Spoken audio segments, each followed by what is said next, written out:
products. Now, if you're a smaller, a smaller shop, and you're not like a credit card company, right, which is a form of fintech or finance, think about Line. How many of you guys have Line where you use to get points? For example, one of mine and my kids' favorite shop is Acai Story inside M Quartier. And yeah, when every time we get a bowl or a shake or a smoothie from Acai Story, we always get our point system. My hairdresser also uses Line as a point system. It's very easy to open it. It's not expensive to do. So even a small, like my salon it's not even a chain salon, it's a standalone salon. She was able to open and create a point system, and then as a result, I can trade some of the points to either get a discount or get a free service.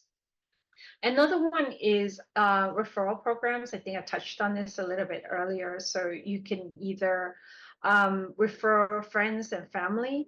When I was growing up in the US, there was this like the Sprint, like anytime you refer any friends or family, that you would get free extra minutes for your long distance or a certain amount of cash back on your bill.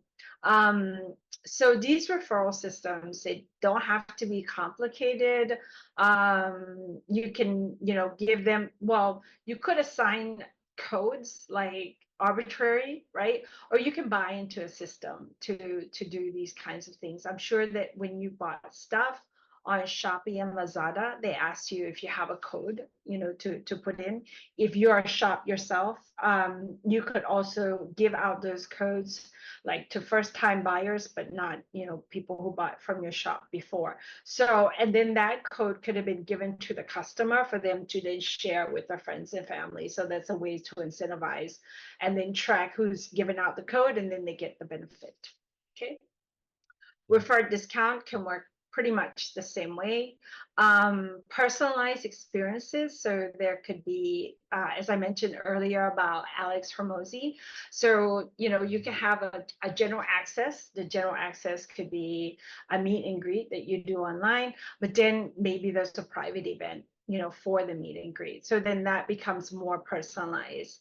I just recently booked a ticket to go visit my parents in Chiang Mai, and there was an upgrade for, I could take and pay. I think it was like an extra 150 baht.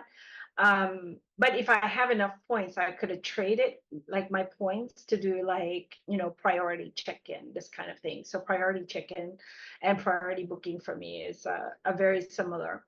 We touched on exclusive benefits. So exclusive benefits doesn't have to be just points. Let's say you might have a specialized, let's say, for everyone that has a birthday, let's say in the month of August, customers for the month of August, you may have a special thing that you might want to give them, whether it's like something you want to send them through the mail or through email that they can redeem. So you can run that every month, just as long as they verify and validate it is indeed their birth month and that they want to get that special perk or membership for you. Now, if you're in high ticket, like myself, it may warrant actually shipping out a specific product or a visit or having a lunch, just with that, if it's like your top 10 customer that you're doing repeated businesses with. The other one is community building. So Susie and I had Susie, who is with EQ Kids. Oops, somebody wrote. Oh, okay. And she and I had this big conversation about the work that she does, and which is helping teaching parents as well as teachers, as well as other people in the education, as well as kids on, what is EQ and what is their emotions, how to recognize them. You can ask her more in depth. She did like a demo in one of our women meetup meeting, which is LOS, Lionesses of Siam. It's going to be happening tomorrow. So I said to Susie, I said, hey, maybe they would want to, have like regular meetups. And maybe there's more questions in between. And if you have like a WhatsApp community or different things, or just like a once a month AMA, AMA stands for Ask Me Anything, just to bring the community together. And, that could help with access, meaning like if I'm a member, I have been coached by Susie as well as my child. But then let's say there's an AMA and I've been talking about the services that Susie has been doing. That would be a way to like, hey, by the way, Susie's doing this. And it would be great, like if you want to join her AMA or she's having this meetup or AMA, ask me anything. Here, let me type that up. So if you see that online where people are hosting AMA,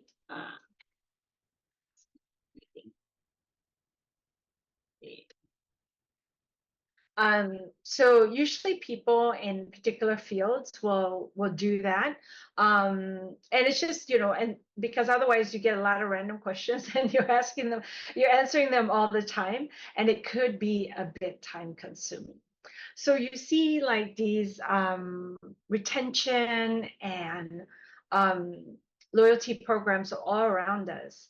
And we're actually consumers of those things, as well as we could also create them to, and as somebody who is a keen observer, you could also look at some interesting loyalty programs and choose to adopt them or try them out, or survey your community to check that they would want that for for them. So those are some of my ideas for you. Next slide, please. All right. So just curious, how many here used Grab in the last 10 days? Or both? Or line man? All right. Me, Gustav, me. Yeah, okay, I did. Yeah, exactly. You too, Susie. So yeah, this is Grab. We met in 2013 and we worked with them until basically 2017. And so we are very familiar with their system. And I went and had just a look-see as to where they are now. They've gotten way, way, way more robust. So the loyalty program, as you know, you could buy into the subscription. And this is also another thing I saw that Food Panda is also doing. It's like if you buy like a subscription, and then you can get like unlimited, I think, delivery, for your food service. So there's the food delivery, there are the rides, there's like unlimited rides. You can book like so many things under the system and get points, and it's a tiered system. They have a wide range of services, as you probably know. I think the only one I haven't used is probably the e-wallet. But other ones I've used from the driver to transport to food to it's just probably the e-wallet. Anybody use the Grab e-wallet? What was your experience with that? So the app, for me anyway, I feel it's busy, but it's very functional. But I did have someone who visited from China in Shanghai, and they said that, oh, it's could be improved. I like the WeChat Pay version better. So I was like, okay. I didn't use WeChat, but we used Alipay when we visited China earlier this year during Songkran. The other thing that they do quite regularly, which when we were helping them, launch and get traction in the market, was strategic partnerships. So we helped them do partnerships for young moms who have no personal vehicles, to hospitals, to the universities and stuff like that. So to get pop-up booths. Recently, I noticed that they have a lot of rewards program that's like going from major Cineplex to Tourism Authority of Thailand. I think they also did something with S&P and a music streaming. So they try to combine many things, making it so that it's easier for you to stay on the platform and want to use the platform. I also want to point something out. If you guys are ever considering um, creating like a membership and benefit reward program, you want to make it easy for them. I think all of us probably in this room will probably have a Rabbit card and an MRT card, right? Now, you see how functional the Rabbit card is in terms of its use. It's not just the BTS, right? You can use it across food courts and payments in different places, whereas the MRT doesn't give you those services.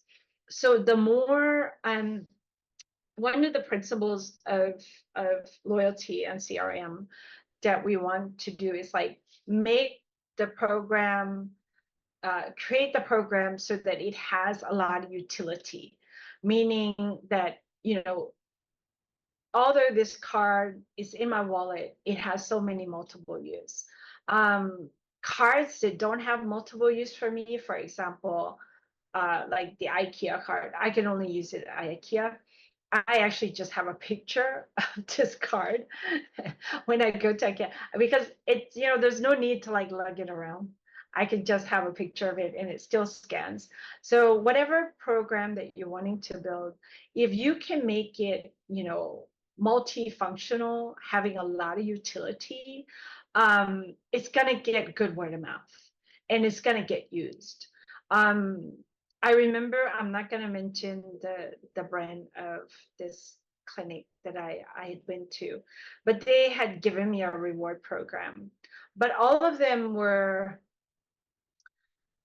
not for me. They were all like, I was the wrong person for any of these rewards. And they sent me something like 20 different coupons. And I just couldn't imagine myself using any of it. And I actually, just coming from a CRM point of view, I did call and I did leave a message just to say, it would be good if you could segment your customers so that when you give something, they can actually use it. So all the things that they gave me, I ended up just, giving it away or chucking most of it. So that's something for consideration. Survey should help you with that. And, after you survey your customers, you're going to need to segment them a little bit because one size may not fit all. It may seem like a little bit of work in the beginning, but once you have it segmented, then you can start to shop for the partners for that particular segment, right? So, for example, in my case, right, I am a businesswoman in her 50s. So this is my kind of lifestyle. Let's say I have an active lifestyle. I, like to play sports, and I like to travel. So giving me anything, points, reward, or in that space, what I would really appreciate. So, but let's say you give me a voucher to go to an aesthetic clinic. It's something I may or may not use. It's not, really super important to me and I don't value it. So later on, it's like that scenario I mentioned earlier, because it's not valuable to me. I don't think you know me and that you keep giving me things that I can't really use.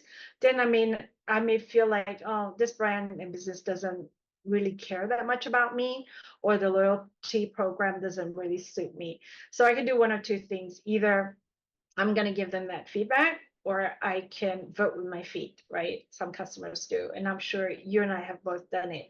We vote with our feet and we go somewhere else. Thank you. Next, please.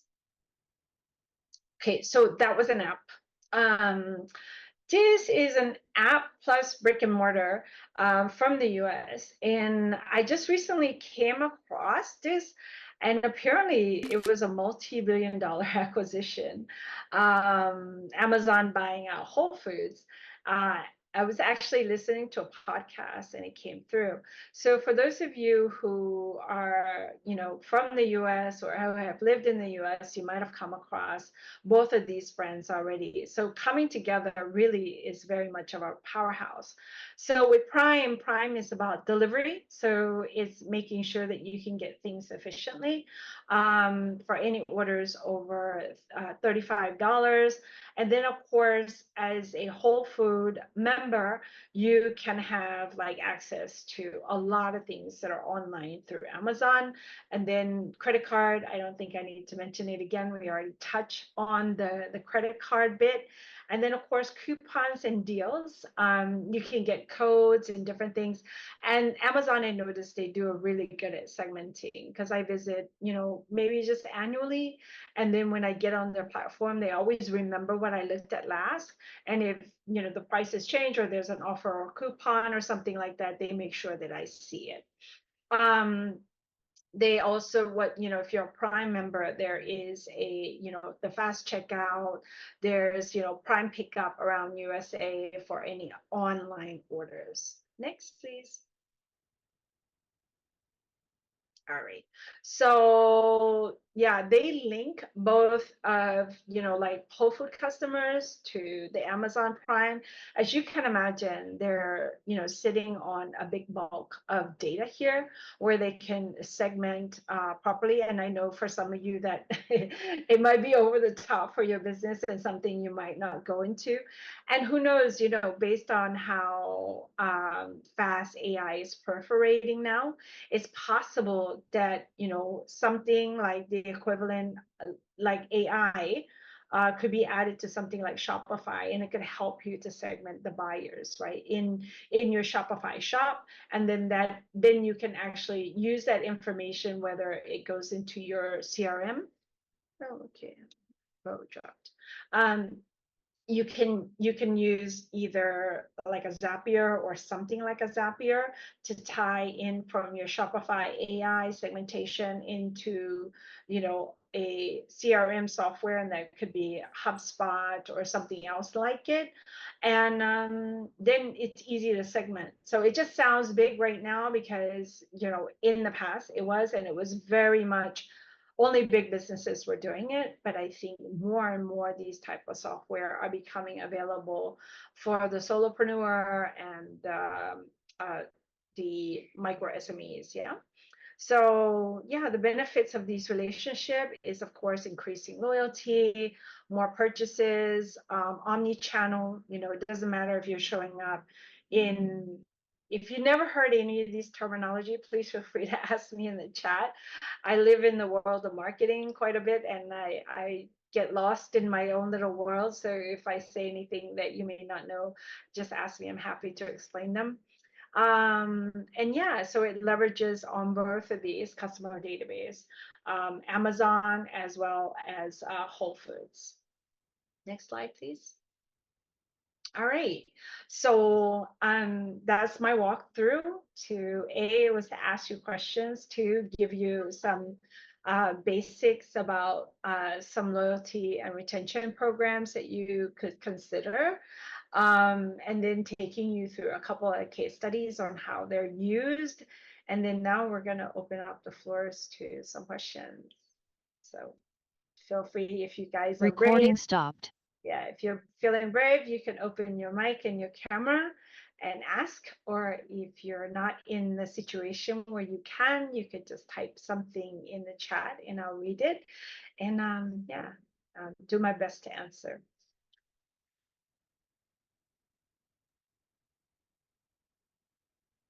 Hey, Noe, this is Deepti here. Hi, how are you? Hi, I'm very well. Thanks for this amazing presentation. Oh, I have a question. I have a question about my niche. I work as a coach, and I have this trend of getting clients, but retention is low. And a lot of people told me that you should go back to them and ask them, like, did you finish your work and how is it? Did you improve where you felt stuck? Is that challenge over for you? Are you close to the goal? I do that and they answer me, but they don't call me back. Some of them do. So I feel like that following up is definitely not working for me, Mm, and I would like to retain them. If you have, uh, like, I really like Ask Me Anything. I have been thinking to do that. Like from August, I'm starting once in a month. Ask Me Anything. mhm. But if you have any other insights on this, I would really appreciate that. Okay, I want to share with you the experience that I had with a business coach, and it was a little bit different than the life coach. Like, for example, in my discovery meeting with my business coach at the time, we talked about all the things that I think I wanted to do. Well, it was based on like what is my personal and professional goals, and then we outlined all the different things that I needed to learn. And then he wrote all the things, and he broke it down into how many sessions these would be in terms of the topic, right? And then I think even in some of the topics, what I had was also worksheets that I needed to do because it was big. It was like something around like business planning. So he gave me like some simple worksheets to like fill up.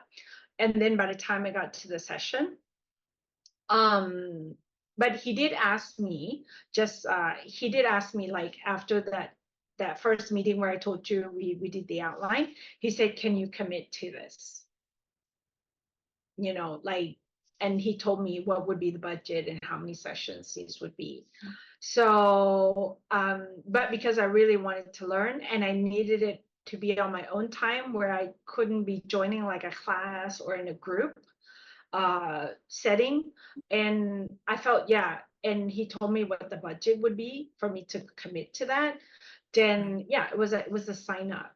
And then it was, and then he asked, okay, how often do you want to have these meetings? Do you want to do like every Tuesday at 2 p.m. for the next 6 weeks or something like that? So I'm just curious, based on what I just shared, is that do you have a plan out with these folks when you start, and then break it down so that you kind of like have a theme and a topic each time?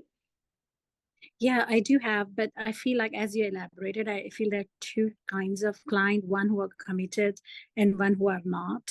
So Mm. with committed, it's great, but I have less of committed with more of non-committed ones. So I was wondering, what should I do about them? Maybe create a community and keep nurturing them and see when their commitment, comes back in place and I turn them to from non-committed to committed one. Will that be a good thing? I do have my worksheet. Yeah, I do I have a think 6 week thing. Yeah, sorry. yeah, I think that's a good idea because I think when people know what is the work set out in front of them and you Yeah. ask for a commitment. I'm going to share something with you. It's going to seem a little bit academic, but it Okay. does work because it gets people to mentally wrap their mind around the idea, right? You know how like when we go to do something, you have to you sign an agreement, Yes. right? Like I agree to commit this time to you, to help you do these things. And then they agree to commit that time to doing Right. ABC, whatever it is with you. And it's kind of funny because even my kids at school, like they had to sign, I think it was the school had these like certain models and philosophy, and they wanted all the students to kind of like sign and said that they had read and that they will uphold these values of the school. And I was Yeah. actually like, wow, they made my kid do this in primary. I think it was year 3 or year 4. But I remember needing to sit down, and like it wasn't just me signing as a parent, it was me and my kid. And Yeah. so if I was going to ask my kid to sign something, like anybody, right, I walk them through and say, okay, this is what you're signing, this is what it means. And you don't Right. have to make it too academic, but you can make it very friendly in a coaching way. I wonder, do you think, but I'm just curious though, but going back to the survey idea, do you know why they drop off? Yeah, I think they always say we are too busy. We got caught up. We are traveling, so I feel like they're not ready. They came, too early and they decided that. life has taken over for them. But I really like what you said about the commitment, because I don't do that signing thing. So Yeah. that is a really great idea. I should think about and start working on that lines. Yeah, once you outline what the program is for them and say, hi, I have an agreement letter that I just want both us to sign so Yeah. that we both agree that this is a collaboration and that we're going to work through it together so that they feel, I'm very mindful when I put my signature on because I'm a business person, Yeah. right? Like, oh, what does it mean legally and financially to me? So, Yeah. um, yeah, so and you can just say this is, how I like to approach it because it's a commitment to yourself, but it's also a commitment to us, working together. Yes, absolutely. Yeah, Thanks for that. Thanks. This will definitely help. I'll try it out. I hope so. And create the community. Hi, Susie, how are you? Seeing your pretty face. Did you Hi. wanted to ask something? Yeah, thank you so much. I think this was really helpful, just as a guideline and to know all of these different possibilities to retain my customers. Really, really helpful. Thank you so much. I've had this idea brewing for a long time to create a community for kind of my past clients and the parents to create kind of a safe space for us to kind of come together to continue the work that I've started with my past clients, my parents, right? And I really want to start that. And I wanted to ask how you would suggest charging for that. Mm, Because I want it to be, again, commitment, right? I don't want it to be like they can just come anytime. And I don't think that having them pay upon arrival is a good way to help them to be committed to showing up. So I was thinking it could be like every other week. They have like a monthly membership, and that could also be like a loyalty program as well. But how would you suggest that I go about that kind of what? membership? Yeah. Okay. So the community is just a meetup, right? So the money is to pay you or pay for the venue. Can you help give clarity on that, please? Yeah, I think I would charge a very small amount per Mm, meeting, and it would be like we have a topic of discussion every time. And basically they bring any kind of current challenges or struggles that they're having, and we would learn from each other. So we would, kind of brainstorm and come up with some solutions and strategies together around some topic. mm. And so I was thinking it would be maybe every other week consistently. And I would like it to be, and obviously to pay for the venue and to pay for my time. Okay. Mhm. I don't know how much is your service, generally speaking. Are you mid-tier or like normally when they book you, like when a parent books you, is it like in blocks of 5 or 10 sessions? How does it work for your other products? So for the one-on-one kind of customized programs, I Mm, charge for 2 hour blocks of time, like 4,200. okay. But that's So, one-on-one customized. So okay. for group, I would want it to be a little bit less per person. Okay. And yeah, but I would want to collect payments, before. It would be like kind of like they sign up per month maybe, but I'm not sure how to go about collecting those payments and charging for that. May I suggest what I Yeah. think could happen first? Because you remember what I had brought up a little bit earlier about Alex Hormozi's system, whereas like one is just a access, right? So Mhm. the access is, it could be, maybe you do a monthly AMA, right? Yeah. And then you can say, okay, I'm doing this monthly AMA, it's free, anybody can come, even current customer or customers that could even invite friends, right? That kind of thing. And then as you're running that for a time, people got used to like, okay, Susie's running her monthly EMA, and you get a bit of email addresses already.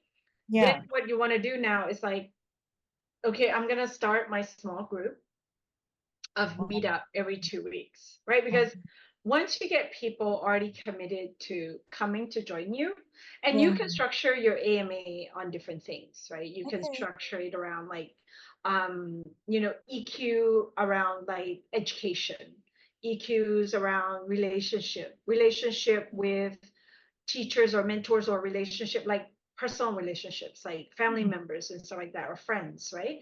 So Yeah. you can have different themes for your AMA, so that, because if you just always say AMA, people go, oh, what do I ask her?